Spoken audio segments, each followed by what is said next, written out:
Who were you before the world told you who you were? For myself, I've been on this journey of remembering who I was before the world told me who I was. Before the world told me who to be, how to act, how to talk, how to show up, how to dress, how to look, how to present myself, who to engage with. How did I think before the world told me how I should be thinking? How did I think before the programming and the domestication was activated? Who was I before the world told me who to be? And I feel that's where all the answers lie, within our purpose, within our passions, within our gifts and our skills and our innate being, our innate abilities that people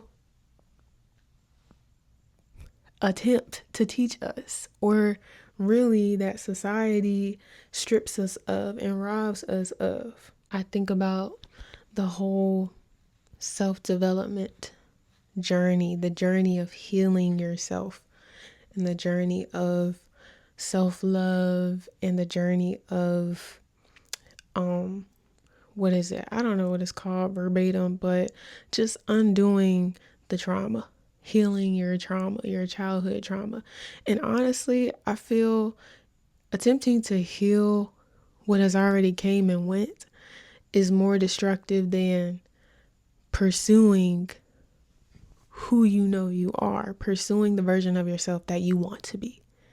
Now, granted, I feel there's power in I feel there's power in addressing what I like to call parasites of the past. I feel there is power in addressing fears and wounds so we are not further projecting onto those or what is in our present life. However, I feel there is more power in pursuing who we want to be, where we want to be, and releasing and letting go who we are today.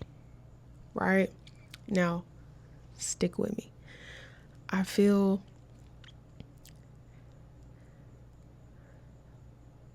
on my personal journey of self-development, I'll call it, I've reached this plateau. I've reached this consolidation point where I have come to realize that I have done the most development of self. I have completed the most developmental stages of becoming me, literally, after choosing to make peace with my past. No longer addressing what I've already experienced. There's nothing I can do about yesterday. Yesterday was what it was. I can't undo anything from yesterday, yet can literally shift, transmute, and alchemize everything in today, in this very moment moving forward. But there is nothing I can do about yesterday. There's nothing I could ever do about yesterday except accept what has come in past and release and let go, and not try to control the uncontrollable. Granted, there is a lot of power in facing fears of the present that stem from actions of the past. However, there is greater power, I believe, there is greater power in pursuing and alchemizing where you are today because of your past to receive tomorrow. Be in position to receive what comes to you tomorrow. Be in position to receive what is here today, and open yourself up to opportunities, infinite, abundant opportunities that you may have been closed off to yesterday, right?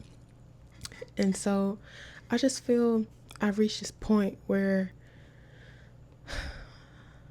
like, my past, I'm just believing that my past is what it is, but it has molded me into who I am today. While there is also, I've noticed greater movement as I choose to focus on who I am today and who I strive to be tomorrow. And then tomorrow I'll strive to be who I am today, and pray and wish on the wishbone that it gets me to who I'm trying to be 10 years from now, and so forth. And so, to add to that, another, I guess, like, brick wall that I've reached while I was on my self-development journey, of remembering who I was before the world told me who I am, who I need to be, who I should be. I would just find myself constantly dwelling in the past, dwelling in trauma, dwelling in emotions that did not serve me anymore, dwelling in grudges, dwelling in trying to figure out and understand why. Why did this happen? Why did I have to go through that? Why was I born into this? Why was I da da da da da? That doesn't matter. What matters is how, right? How can I be better than my why? How can I act to assist in tomorrow? How can I become who I want to be? Not why did I go through that? That doesn't matter. It came, it went, it happened. Send it back. It don't matter. It doesn't, yesterday does not contribute to tomorrow. Today contributes to tomorrow. Today positions you for tomorrow. That's all it will ever be for me personally. Now, I don't know about y'all, but I know about me. And this is what works for me personally. And I feel I've grown. One second, y'all. I gotta keep my light on. I feel I've grown to love myself on a much more deeper, passionate level because I accept where I am today. I accept my yesterday. And I know every day I rise, every day I wake, not even wake, but every day I rise to see a new day. Every day the sun greets me. I know my goal is to be who I know I am for that day. Not dwelling in yesterday that has already come and passed. Who am I today? And to bring it back to the beginning, who are you before the world told you who you were? Before the world told you who you were living presently. You weren't thinking about who you were. You were just being present. You were just being who you were.